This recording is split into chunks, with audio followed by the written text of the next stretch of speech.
नमस्ते दोस्तों, आप सभी का स्वागत है बुक बिलो यूट्यूब चैनल पर, जहां पर हर हफ्ते आपको मिलते हैं हाई क्वालिटी बुक समरीज जो personal finance, stock market and investing पर बेस्ड होते हैं। आज के स्पेशल वीडियो में हम ये सीखने वाले हैं कि कैसे आप अपना स्टॉक मार्केट इन्वेस्टमेंट खुद ही मैनेज कर सकते हैं बिना किसी के हेल्प लिए, और मार्केट से बेटर रिटर्न्स भी कमा सकते हैं। और इसके लिए आपको स्टॉक मार्केट एक्सपर्ट बनने की जरूरत नहीं है। अगर आप इस वीडियो को पूरा देखते हैं तो आप सिर्फ 1 से 2 मिनट में पता कर सकते हैं 20 से 25 स्टॉक्स इस बुक में बताए मैजिक फॉर्मूले से, और इन स्टॉक्स को आप लॉन्ग टर्म तक होल्ड कर सकते हैं। आज मैं आपके साथ डिटेल बुक समरी शेयर करूंगा, the little book that still beats the market, जिसके ऑथर हैं जोएल ग्रीनब्लाट। ऑथर के कुल 5 बच्चे हैं और ऑथर ने सोचा कि मैं अपने बच्चों को ऐसा क्या गिफ्ट दूं जो उन्हें लाइफ लॉन्ग पैसे कमाने में हेल्प करे और जिससे वो जल्दी इंडिपेंडेंट हो सके। तो उन्होंने ये बुक अपने बच्चों के लिए लिखा था। उनका गोल इस बुक से ये था कि अगर मैं अपने बच्चों को स्टॉक मार्केट इन्वेस्टिंग में अच्छा रिटर्न्स अचीव करवा सकता हूँ तो मैं किसी को भी अच्छे रिटर्न्स दिला सकता हूँ। ऑथर के पास 25 साल का एक्सपीरियंस है इन्वेस्टिंग में और 9 साल का एकेडमिक एक्सपीरियंस है आईवी लीग बिजनेस स्कूल में, जहां वो डिफरेंट बैकग्राउंड के लोगों को इन्वेस्टिंग के बारे में सिखाते थे। चैप्टर 1 में ऑथर एक यूनिक इंसिडेंट शेयर करते हैं अपने बेटे बेन के फ्रेंड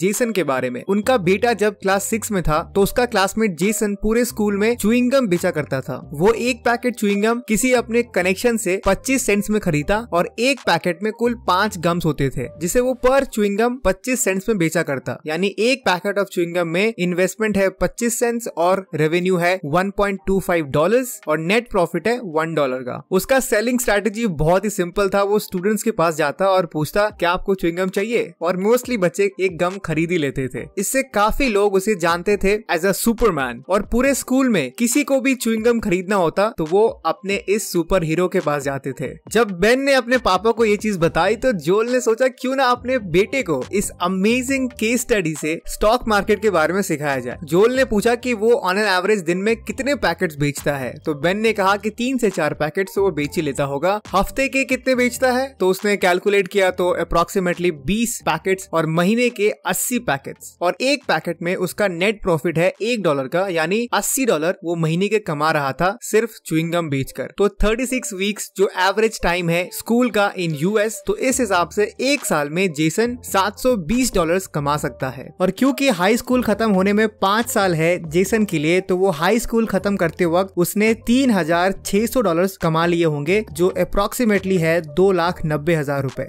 लेकिन जोएल अपने बेटे को समझाते हैं बिजनेस के बारे में और स्टॉक मार्केट के बारे में। तो उन्होंने अपने बेटे से पूछा कि अगर जेसन अपना 50% बिजनेस सेल करेगा तो क्या आप उसे खरीदोगे और आप उसे कितना पे करोगे। तो उनके बेटे ने बहुत कैलकुलेशन की, अपनी उंगलियों पे, किसी नोटबुक में भी लिखा, लेकिन एक एग्जैक्ट फिगर नहीं बता पा रहा था। तो ऑथर ने सजेस्ट किया कि क्यों ना $1,800 जेसन को पे कर देते हैं अभी, जिससे आने वाले 5 सालों तक जो भी प्रॉफिट होगा उसका 50% आपको मिलेगा। ये एक ट्रिक क्वेश्चन था, लेकिन उनका बेटा इतना बेवकूफ नहीं था। उनके बेटे ने कहा कि पापा मुझे आपका ये पॉइंट बिल्कुल स्टूपिड लगा, क्योंकि आप मुझे ये कह रहे हो कि 5 साल की एस्टिमेट प्रॉफिट के आधार पर मुझे आज ही पे करना है और जिसका रिकवरी मुझे 5 साल में मिलेगा, और आप बाकी फैक्टर्स को क्यों इग्नोर कर रहे हैं। जैसे क्या पता जेसन का 2-3 कंपटीशन आ जाए, मे बी जेसन खुद इसमें इंटरेस्टेड ना रहे। सबसे मेन पॉइंट, 5 साल में मुझे प्रॉफिट कहाँ मिल रहा है, इन्फ्लेशन की वजह से मेरे पैसे तो डूब ही रहे हैं। तो ऑथर ने कहा कि क्या आप $1 देकर उनका 50% ओनरशिप लेना चाहेंगे। तो उनके बेटे ने कहा कि ये बहुत ही ज्यादा अनफेयर है, क्योंकि जेसन काफी हार्ड वर्क करता है। तो यहाँ ऑथर ने कहा कि मैं एवरीडे यही करता हूँ, यानी किसी कंपनी की शेयर की वैल्यू क्या ज्यादा है या कम है, और उन कंपनीज के शेयर्स को मैं परचेज करता हूँ जो अपने एक्चुअल वैल्यू से कम में बिक रहा होता है। इसी से उनके बेटों को पूरा ओवरव्यू मिल गया स्टॉक मार्केट कैसे काम करता है और उनके पापा हर रोज ऑफिस में क्या काम करते हैं।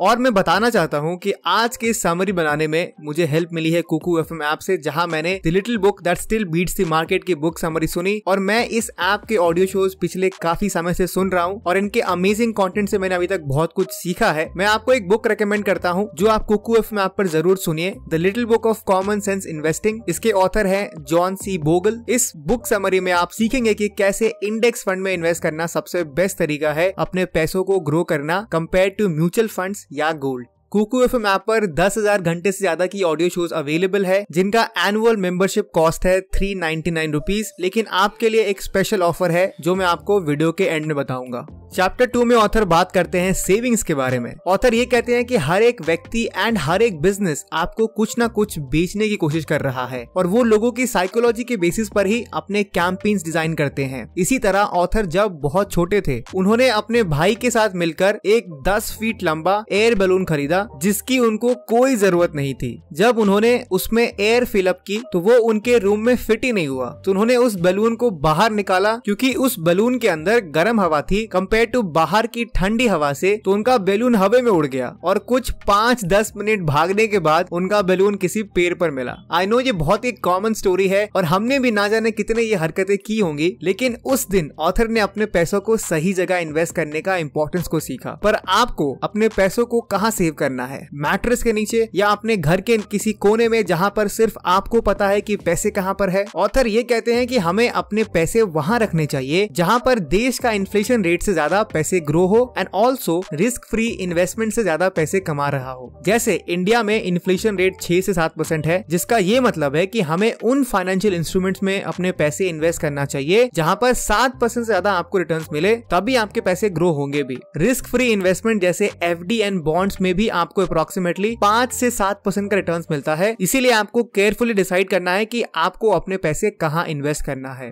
बैंक में अगर आप पैसे रखते हैं तो इससे आपका कोई फायदा नहीं होता है, बिकॉज बैंक आपको सिर्फ 3% का इंटरेस्ट रेट देता है अपने सेविंग्स अकाउंट पे। मतलब आप हर एक साल अप्रोक्सीमेटली 4% लूज कर रहे हैं। इसीलिए ऑथर हमें रेकमेंड करते हैं बिजनेस में इन्वेस्ट करने के लिए, यानी स्टॉक्स में आपको इन्वेस्ट करना चाहिए। चैप्टर 3 में वो एग्जाम्पल शेयर करते हैं कि बिजनेस में इन्वेस्ट कैसे करें और क्यों करना चाहिए। जैसे कि हमने पहले चैप्टर में जेसन के बारे में जाना कि कैसे वो च्युइंगम बेचकर अपना साइड इनकम जनरेट कर रहा है। लेट्स अज्यूम कि वो हाई स्कूल से अब निकल चुका है और वो खुद का एक च्युइंगम कंपनी शुरू कर रहा है, यानी उसने अपने खुद का ब्रांड शुरू किया है जिसका नाम है जेसन्स गम शॉप। अगर उसे अपना ब्रांड बड़ा करना है तो ऑफ कोर्स उसे ज्यादा कैपिटल भी रेज करना होगा। तो एग्जांपल के लिए इस बुक में जेसन का प्लान है $6 मिलियन को रेज करने का। तो वो इसे कैसे रेज करेगा? वो किसी इंडिविजुअल व्यक्ति के पास जा सकता है, अपने पेरेंट्स से मांग सकता है, या फिर बैंक के पास जा सकता है, या फिर वो अपनी कंपनी का 50% ओनरशिप मिलियंस ऑफ शेयर्स में डिवाइड कर सकता है और उसे सेल कर सकता है। लेट्स अज्यूम कि उसके पास 1 मिलियन शेयर्स है, यानी 10 लाख शेयर्स, जिसमें से वो 5 लाख शेयर्स खुद ओन करता है और बाकी 5 लाख शेयर्स को उसे सेल करना है। तो अगर उसे $6 मिलियन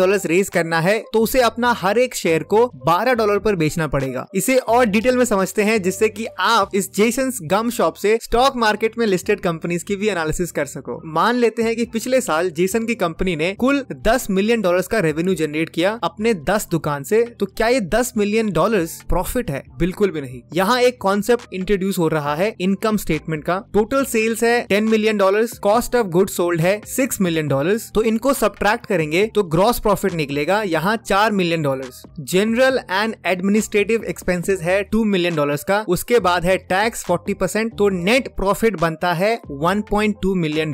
तो आप कह सकते हैं कि अगर आपने एक साल पहले जेसन गम शॉप का एक शेयर लिया होता $12 में, तो आपको $1.2 का प्रॉफिट मिलता। क्योंकि $1.2 मिलियन नेट प्रॉफिट को 1 मिलियन शेयर से डिवाइड करेंगे तो हर एक शेयर ने $1.2 कमाया है। कि ये जो नंबर्स है ये पिछले साल का है। और ऑथर अपने बच्चों को ये कहते हैं कि पास्ट नंबर्स हमें हेल्प करता है फ्यूचर अर्निंग्स के लिए, लेकिन फिर भी इसकी कोई गारंटी नहीं होगी कि आने वाले समय में जेसन शॉप आपको पॉजिटिव रिटर्न्स कमा के दे। आई होप ये बेसिक्स आपने समझ लिया है, क्योंकि ये बुक इसी तरीके से लिखा गया है कि स्कूल के बच्चों को भी समझ आ सके। अब हम डायरेक्टली समझते हैं मैजिक फॉर्मूला के बारे में, और साथ ही साथ हम स्टॉक स्क्रीनर का यूज करेंगे अपने लिए स्टॉक्स ढूंढने के लिए जिसमें आप इन्वेस्ट कर सकते हैं। मैजिक फॉर्मूला में आपको 2 सिंपल कॉन्सेप्ट समझना होगा। Number 1 earnings yield, number 2 return on capital. Earning yield का मतलब है एक साल में एक कंपनी ने अपने एक शेयर से कितना कमाया है। तो अगर आप ईपीएस यानी अर्निंग्स पर शेयर को डिवाइड करते हैं करंट मार्केट प्राइस से तो आपको अर्निंग्स यील्ड मिल जाएगा। जैसे जेसन्स गम शॉप ने $1.20 कमाया अपने एक शेयर से और उसका करंट प्राइस है $12, तो इसका अर्निंग्स यील्ड निकलेगा 1.20 डिवाइडेड बाय $12 यानी 10%। रिटर्न्स ऑन कैपिटल का मतलब है, लेट्स अज्यूम कि आपने 1 लाख रुपए इन्वेस्ट किया है एक बिजनेस में जिससे आपको 20,000 का फायदा हुआ, तो यहाँ रिटर्न ऑन कैपिटल हुआ 20% का। तो मैजिक फॉर्मूला में हमेशा आपको अच्छे कंपनीज को खरीदना है जो फिलहाल सस्ते प्राइस में ट्रेड हो रहा है। और एक अच्छी कंपनी की डेफिनेशन इस बुक में है वो कंपनी जो बहुत ज्यादा पैसे कमाती हो प्लस जिसका रिटर्न्स ऑन कैपिटल भी हाई हो। 1988 से 2004 तक magic formula consistently market average को बीट किया है और इवन S&P 500 को भी बीट किया है। जैसा कि आप देख सकते हैं मैजिक फॉर्मूला ने 33% रिटर्न्स दिया है मार्केट एवरेज एंड S&P 500 ने 15% एंड 14% का रिटर्न दिया है। चलिए अब हम स्टेप बाय स्टेप इंस्ट्रक्शन से सीखते हैं मैजिक फॉर्मूला को कैसे यूज करते हैं। नंबर 1, अपने पोर्टफोलियो में 20 से 30 स्टॉक्स होने चाहिए, यानी किसी एक या दो स्टॉक पर हेविली आपको इन्वेस्ट भी नहीं करना है। आपको मिनिमम इन स्टॉक्स को होल्ड करके रखना है 1 साल तक। ऑथर कहते हैं कि getting started will be the hardest part और आपको पहले ही दिन 30 स्टॉक्स को नहीं खरीदना है, आपको हर महीने 3 से 5 स्टॉक्स को खरीदना है तब तक जब तक आपका टारगेट 20 से 30 स्टॉक्स अचीव नहीं कर लेते आप। जैसे ही आपने किसी स्टॉक को 1 साल तक होल्ड कर लेंगे उसे आपको रिप्लेस करना है। जैसे अगर आपने 3 स्टॉक्स खरीदे हैं जनवरी 2022 में तो वही सेम स्टॉक्स को आपको सेल करना है जनवरी 2023 में और नए 3 स्टॉक्स आपको खरीदना है। आपको फेब एंड मार्च वाले स्टॉक्स को बेचना नहीं है जनवरी में क्योंकि उनका 1 साल पूरा नहीं हुआ है। तो सबसे पहले आपको एक स्टॉक स्क्रीनर चूज करना होगा। आपको ऑनलाइन बहुत सारे मिल जाएंगे लेकिन इस वीडियो में हम टिकर टेप को यूज करेंगे। तो सबसे पहले आपको टिकर टेप की वेबसाइट पे जाना है, वहां आपको अपने डीमैट अकाउंट से लॉगिन करना है। उसके बाद आपको स्टॉक स्क्रीनर पर क्लिक करना है जो हमें स्टॉक्स फाइंड करने में हेल्प करेगा। मैजिक फॉर्मूले में जैसे बुक में बताया गया है कि आपको उन स्टॉक्स को चुनना है जिनका मार्केट कैप मिनिमम 1000 करोड़ होना चाहिए, लेकिन यहाँ हम 5000 करोड़ मार्केट कैप रखेंगे बिकॉज ये बुक काफी पुरानी हो चुकी है और आज के मार्केट के हिसाब से 5000 करोड़ काफी अच्छा है। सबसे पहला फिल्टर हमें यूज करना है पी रेशियो का और आप यहाँ ऐड फिल्टर पर क्लिक करके यहाँ ऐड कर सकते हैं। दूसरा फिल्टर है रिटर्न ऑन इन्वेस्टमेंट, इसे हमें मिनिमम 25% से ज्यादा रखना है अपने लिए ग्रेट कंपनीज चूज करने के लिए। जैसा कि आप देख सकते हैं कि 52 कंपनीज फिल्टर हुई हैं हजारों कंपनीज में से जो आपके लिए बेस्ट है। इसको आपको एक्सपोर्ट कर लेना है और यहाँ मैंने फाइल नेम में मैजिक फॉर्मूला लिखा है। उस फाइल को क्लिक करते ही आपके सामने एक्सेल फाइल खुल जाएगी और जो डेटा जरूरी नहीं है जैसे टिकर को डिलीट करते हैं, इवन सब सेक्टर भी इंपॉर्टेंट नहीं है। आप देख सकते हैं कि बहुत ज्यादा नंबर्स हैं तो इसे भी थोड़ा क्लीन करते हैं फॉर्मेट सेल में जाकर। अब हम ऑलमोस्ट रेडी हैं स्टॉक्स की रैंकिंग के लिए और अपने लिए बेस्ट 3 कंपनीज चुनने के लिए। सबसे पहला रैंकिंग है पीई रैंकिंग, दूसरा है ROI रैंकिंग, तीसरा है फाइनल रैंकिंग या टोटल रैंकिंग। सबको सेलेक्ट करके आपको शॉर्ट एंड फिल्टर पे क्लिक करना है, देन फिल्टर के ऑप्शन पे क्लिक करिए एंड पी रेशियो को असेंडिंग ऑर्डर में कर दीजिए यानी छोटे से बड़ा। यहाँ एक्साइड इंडस्ट्रीज लिमिटेड को रैंक 1 देना है, जिंदल स्टेनलेस स्टील को रैंक 2 देना है एंड फिर पूरे कॉलम में आपको ड्रैग करना है कुछ इस तरीके से। चलिए पीई रैंकिंग डन। अभी आपको ROI रैंकिंग देना है जिसके लिए रिटर्न ऑन इन्वेस्टमेंट को डिसेंडिंग ऑर्डर में करना है यानी बड़े से छोटा, क्योंकि ROI जितना ज्यादा उतना बेटर है। तो यहाँ पेज इंडस्ट्री को मिला है रैंक 1, कैस्ट्रॉल इंडिया को मिला है रैंक 2, फिर उसी तरीके से पूरे कॉलम को आपको ड्रैग करना है। अब आते हैं फाइनल रैंकिंग पर जिसके बेसिस पर आप डिसाइड करेंगे final 3 stocks for your investing. तो टोटल रैंकिंग में आपको पीई रैंकिंग को ऐड करना है ROI रैंकिंग से। तो पेज इंडस्ट्री का टोटल रैंकिंग हुआ है PE ranking plus ROI ranking यानी 51 + 1 = 52। पूरे कॉलम में आपको सेम मेथड यूज करना है और फाइनली आपको टोटल रैंकिंग को फिल्टर करना है असेंडिंग ऑर्डर में यानी छोटे से बड़े में। तो हमें टॉप 3 कंपनीज मिल जाएगा अकॉर्डिंग टू मैजिक फॉर्मूला से, जिसमें पहला है एक्साइड इंडस्ट्रीज लिमिटेड, दूसरा है सुप्रीम पेट्रोकेम लिमिटेड, तीसरा है Castrol India.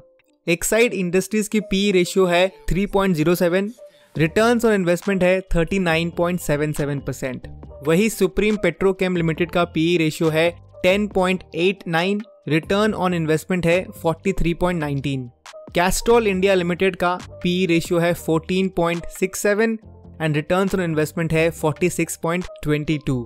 Exide industries limited जो बैटरीज एंड इन्वर्टर्स बनाती है, तो फिलहाल इनका करंट प्राइस इनके इंट्रिंसिक वैल्यू से कम में ट्रेड हो रहा है। इनके स्टॉक्स ने एफडी से बेटर परफॉर्म किया है, ये डिविडेंड भी अच्छा देती है और एक अच्छा पॉइंट हो सकता है एंट्री के लिए, और इस कंपनी में कोई भी रेड फ्लैग नहीं है। सेम सुप्रीम पेट्रोकेमिकल लिमिटेड का भी ऑलमोस्ट सेम इन्वेस्टमेंट चेकलिस्ट है एंड कैस्ट्रॉल इंडिया का भी कोई रेड फ्लैग नहीं है। तो ये था magic formula by the author Joel Greenblatt. उम्मीद करता हूँ आपने इस वीडियो से जरूर कुछ नया सीखा होगा। तो कुकू एफएम के ऑफर के बारे में बात करते हैं। वैसे इनका एनुअल मेंबरशिप कॉस्ट है 399 रुपीज, लेकिन पहले 250 यूजर्स के लिए आप इस मेंबरशिप में 50% ऑफ क्लेम कर सकते हैं। यानी पूरे साल का मेंबरशिप के लिए सिर्फ 199 रुपीज आपको देना है। आपको कूपन कोड यूज करना है BP50। तो डिस्क्रिप्शन में दिए गए लिंक से जरूर डाउनलोड करिए कुकू एफएम ऐप और अपनी लाइफ में पॉजिटिव चेंज लाइए। तो मैं मिलूंगा आपसे नेक्स्ट वीडियो में एक और डिटेल समरी के साथ। तब तक के लिए कीप रीडिंग, कीप ग्रोइंग।